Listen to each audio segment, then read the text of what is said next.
After foiling a Nazi plot to unleash the power of the Ark of the Covenant on the world, the intrepid archaeologist Indiana Jones is heading beneath the Pankot Palace in India to recover the mystical Sankara Stones from the evil Thuggee cult, led by the deranged priest Mola Ram. This mission is all in a day's work for Dr. Henry Walton Indiana Jones Jr., whose heroism is becoming a legend worldwide after his thrilling adventure in Raiders of the Lost Ark. Grab your trusty braided kangaroo leather whip, bury your entomophobia deep, and bring your appetite for chilled monkey brains, because we're looking back on the second chapter of Lucasfilm's Indiana Jones franchise, Indiana Jones and the Temple of Doom.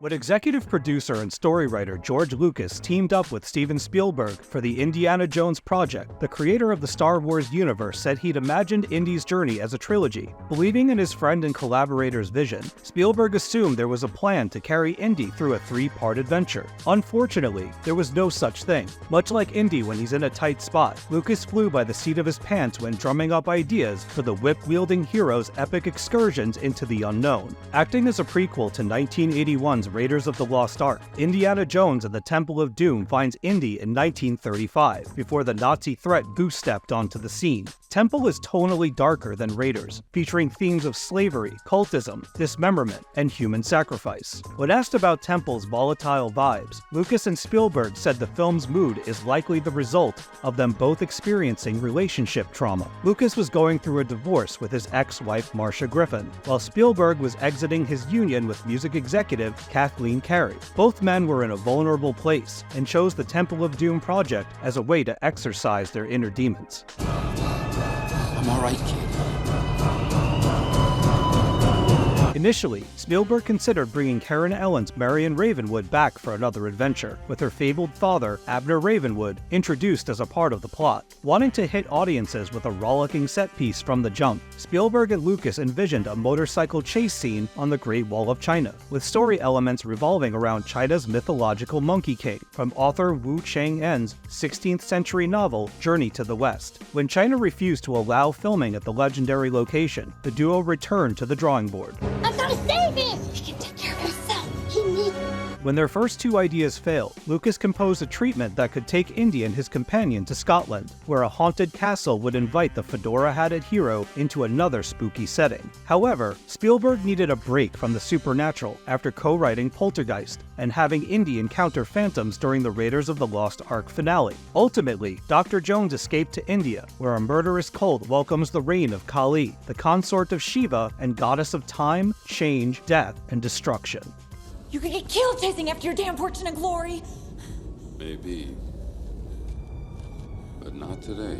After settling on a location for Indy's next expedition, Lucas and Spielberg contacted Raiders of the Lost Ark co-writer Lawrence Kasdan to help write the new screenplay. Surprisingly, Kasdan wanted nothing to do with the project. After hearing about the film's darker direction, Kasdan balked at the themes associated with Indy's subsequent undertaking, calling the pitch ugly and mean-spirited. Kasdan declined the invitation to send a cinematic icon into the Temple of Doom.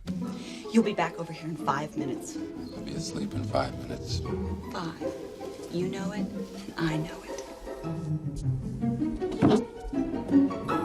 Kasdan recognized that Lucas and Spielberg were channeling aspects of the stress brought on by their respective losses into the project, and left them to it. Oh, it's gone. Bye-bye. Woo, see ya.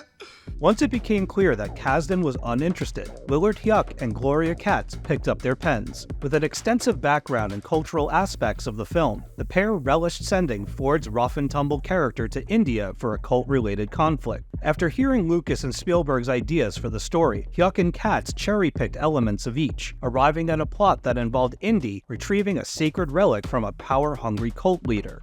Soon we will have all the 5 Sankara Stones, and the Thuggees will be all powerful. What a vivid imagination. In Raiders of the Lost Ark, Indy recovered the Ark of the Covenant alongside Marion Ravenwood, a quick-witted driven spitfire with a mean right hook. In the Temple of Doom, Kate Capshaw's Willie Scott, a nightclub entertainer in over her head, joins Dr. Jones, alongside Ke Huy Quan's Short Round, a Chinese orphan, pickpocket, and all-around MVP of the film. Wow! Holy smoke! Crash landing! Short Round, Step on it! Okie dokie, Dr. Jones, hold on to your potatoes. Lucas initially wanted a virginal young princess to be Indy's companion throughout the prequel. However, that idea didn't fit the James Bond-like mold of the Indiana Jones franchise. Instead, fans got Kate Capshaw's Willie Scott, a divisive character to say the least. Hey, Dr. Jones, no time for love. We got company. While Scott embodies the blonde bombshell archetype, audiences and critics responded poorly to Capshaw's character and performance. Spicy reviewers noted Scott's shrill whining throughout the adventure, while others were disturbed by the character's shallowness, cultural insensitivity, and cowardice in the face of danger. Dr. Jones, you cheat. Oh, the place is completely surrounded. The entire place is crawling with living things. That's why they call it the jungle, sweetheart. In the years since Temple's release, a section of fans have warmed to Capshaw's performance. Still, comparisons to Karen Ellen's Marion Ravenwood haunted Willie's every move, leaving her disadvantaged. As for Ke Huy Quan, the Academy Award-winning actor stumbled into the role when Lucas and Spielberg held auditions at a school in Chinatown, Los Angeles. On that fateful day, Quan was helping his brother prepare for his audition when the film's casting director asked if he wanted to read for the part. Quan enthusiastically agreed and received a call back the next day. 1 year later, Quan teamed up with Spielberg again for the coming-of-age adventure classic, The Goonies. Quan plays Data in the beloved film, a young inventor of questionable skill, but with the best intentions. Oh my God, is he nuts? You know nuts. He's crazy. Concerned that audiences would zone out while learning about the Thuggee cult, Hyuk and Katz floated the idea of sending Indy on a tiger hunt. During the pursuit, audiences would learn about the cult through engaging dialogue and suspenseful scenes of Indy stalking the magnificent beast. When Spielberg said he didn't plan to stay in India for as long as it would take to film the hunt, the team devised the stomach-churning dinner scene where Dr. Jones and his companions dine on insects, wriggling baby snakes, eyeball soup, and chilled monkey brains. The Temple of Doom dinner party is one of the most iconic scenes in the Indiana Jones franchise. However, representatives of India did not take kindly to how the dinner depicted their culture and cuisine. The dishes served in the extreme scene do not represent Indian delicacies, nor does the film portray the people of India in a favorable light. Disgusted by Temple's treatment of its people, traditions, and methods of worship, censors in India instituted a temporary ban on the Indy prequel in theaters. Filmmakers and cast members mostly waved the complaints aside. Collectively, they claimed the dinner scene was supposed to be a joke, suggesting the Indians were more intelligent than the Western interlopers by serving them the meal they expected from a foreign organization. Temple of Doom eventually hit shelves in India, but only after the movie made its way to home video. Give me your hat. Why? Because I'm going to puke in it.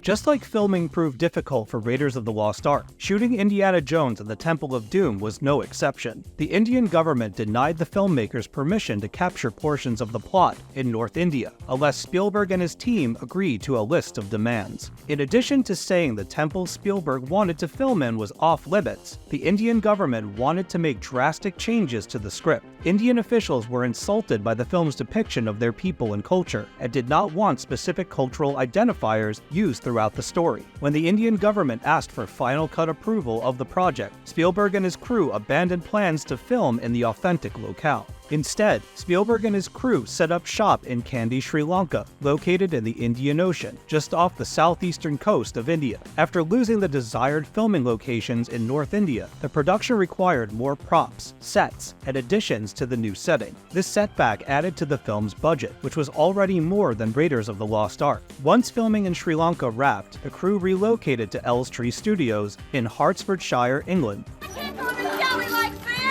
We're not going to Delhi, doll. We're going to Pankot Palace. Pankot? I can't go to Pankot. I'm a singer. Oh, I need to call my agent.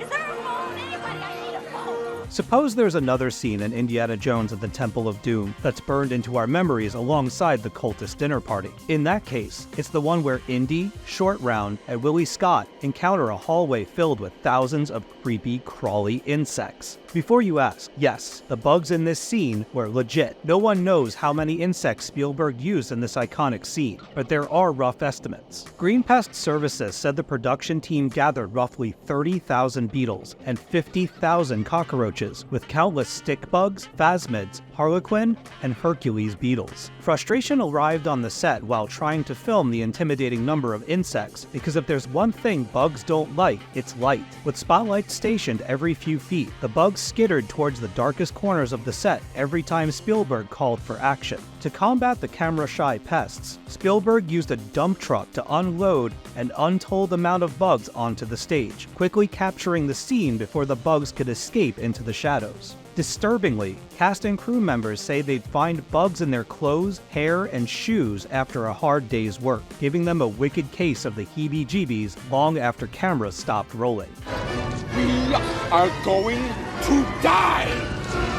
Spielberg experienced other filming challenges throughout production, including compensating for one of Harrison Ford's injuries. Adding to his list of misfortunes while playing Indiana Jones, Ford suffered a spinal disc herniation while performing a somersault during a fight scene in Pankot Palace. Recognizing the degree of pain his actor had endured, Spielberg brought a hospital bed to the set so Ford could rest between takes. Known for pushing through pain, Ford insisted on continuing the movie as planned. However, his injury was so severe, Spielberg eventually shut down production so medics could take Ford to Centinela Hospital, where he could get proper care and rest. Despite experiencing setbacks, Spielberg finished Indiana Jones and the Temple of Doom on time and within budget. He did film several pickup shots after the initial wrap, which is commonplace throughout the industry. Despite its complicated setup, even the film's thrilling minecart sequence was a success. Constructed as a roller coaster and scale model with doll-like body doubles, the effects team used live footage and stop-motion animation to complete the scene. If you're paying attention while watching the movie, you can spot the differences between the two filming methods. The minecart sequence makes for one of the most exciting scenes in the film, and I find it baffling that no theme park has recreated the scene for an indoor roller coaster attraction. Whoever builds it could use John Williams' rousing score to add authenticity and class to the experience. It's more than a ride. It's real. In addition to being a jaw-dropping entry in the Indiana Jones film series, Temple of Doom helped make Hollywood history by being the first feature to introduce the PG-13 rating. Parents were shocked by the film's contents, arguing that a PG rating did not warn about the prequel's mature themes and gratuitous displays of violence. Meanwhile, neither Spielberg nor the studio wanted an R rating. As a compromise, Spielberg and MPAA president and rating creator, the late Jack Valenti, rallied for a rating between PG and R. A section of executives disliked the idea, saying that checking IDs at theaters could become chaotic. However, many bigwigs agreed with the change, and the PG-13 rating was born. The rating system changed again in 1990 to include the X and NC-17 ratings, but that's another video altogether. Thankfully, everyone's tireless efforts were rewarded when Indiana Jones and the Temple of Doom hit the box office. The film earned an impressive $45.7 million in its first week, eventually climbing to $333.1 million worldwide. Lucas and Spielberg had done it again, with crowds eagerly anticipating the arrival of Indy's next odyssey. Come awards season, Temple of Doom won the Oscar for Best Visual Effects and the Best Special Visual Effects prize at the British Academy Film Awards. Fortune and glory, kid. Fortune and glory. While I prefer Raiders of the Lost Ark to Temple of Doom, Spielberg's prequel is an entertaining exercise in producing a prequel that adds to an iconic character's mythology and pushes the limits of what you can get away with while making a family film. Still, there's plenty to love about Temple of Doom, from Ford's dedicated performance to Ke Huy Quan's boundless energy and loyalty as Short Round. Visually, the movie is another feather in Spielberg's cap, with the film's lavish costumes and locales standing out like the luminosity of charged Sankara Stones. Crafted in a different time, I'd like to think Spielberg and his partners have taken criticisms about Temple's portrayal of the Indian people and culture to heart. Warts and all is a term that often comes to mind when revisiting a film from my youth, and I sometimes find myself taken aback by questionable material that flew directly over my head while being dazzled by the movie magic of a bygone era.